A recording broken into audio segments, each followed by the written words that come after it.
అనుకోని దుర్ఘటనపై ముఖ్యమంత్రి చంద్రబాబు విచారణ వ్యక్తం చేశారు. ప్రమాద వివరాలపై ఆరా తీశారు. సీఎం వెంటనే ఘటనా స్థలానికి వెళ్లాలని ఇటు హోంమంత్రి అనితను కూడా ఆదేశించారు.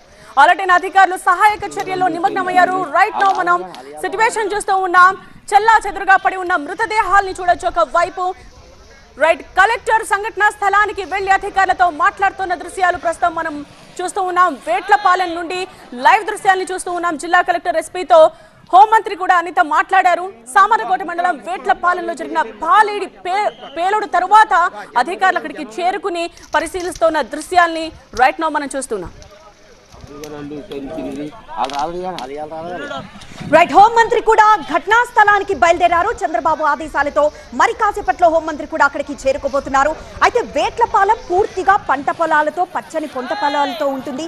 ఇప్పటి వరకు తూర్పుగోదావరి లేదా పశ్చిమ గోదావరిలో ఏదన్నా అగ్ని ప్రమాదం జరిగిందంటే గ్యాస్ లీక్ కి సంబంధించో ఇంకోటో మరొకటి అయి ఉంటుంది. కానీ మొట్టమొదటిసారిగా ఇలా బాణాసంచా తయారీ కేంద్రంలో ఒక్కసారిగా ఆ అగ్ని ప్రమాదం జరగడం, ఈ ప్రమాదంలో 18 మంది అక్కడికక్కడే మరణించడం, ఈ వార్త విన్న చుట్టుపక్కల సామర్లకోట మండలం ప్రజలందరూ ఒక్కసారిగా షాక్ కి గురయ్యారు.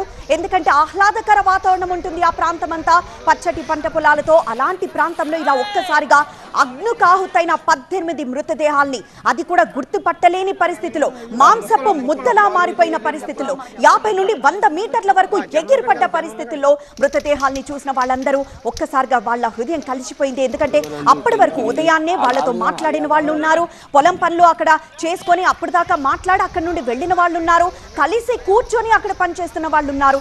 ఇలా వాళ్ళందరూ జస్ట్ కొద్దిసేపటి క్రితమే వాళ్ళతో మాట్లాడి వచ్చాము కదా అని ఒక్కసారిగా షాక్ కి గురైన వాళ్ళు కూడా ఉన్నారు. సో అలాంటి ఇంతటి ప్రమాదాన్ని ఇప్పటి వరకు ఊహించలేదు. ఉదయాన్నే పని చేసుకొని తిరిగి సాయంత్రం కల్లా ఇంటికి వెళ్తామని భావించిన వాళ్ళు ఇలా విగత జీవులుగా మారతారని ఊహించలేదు. మరోవైపు తమ కుటుంబ సభ్యులను ఇలా కనీసం మనిషి రూపంలో కాదు మాంసపు ముద్దల్లా చూసుకోవాల్సిన పరిస్థితి వస్తుందని కుటుంబ సభ్యులు ఏమాత్రం ఊహించలేకపోయారు. ఒక్కసారి మనం ఆ దృశ్యాల్ని చూస్తున్నాము. అది మాంసపు ముద్ద లేకపోతే మనిషి అన్న విషయం కూడా అర్థం కాని పరిస్థితి.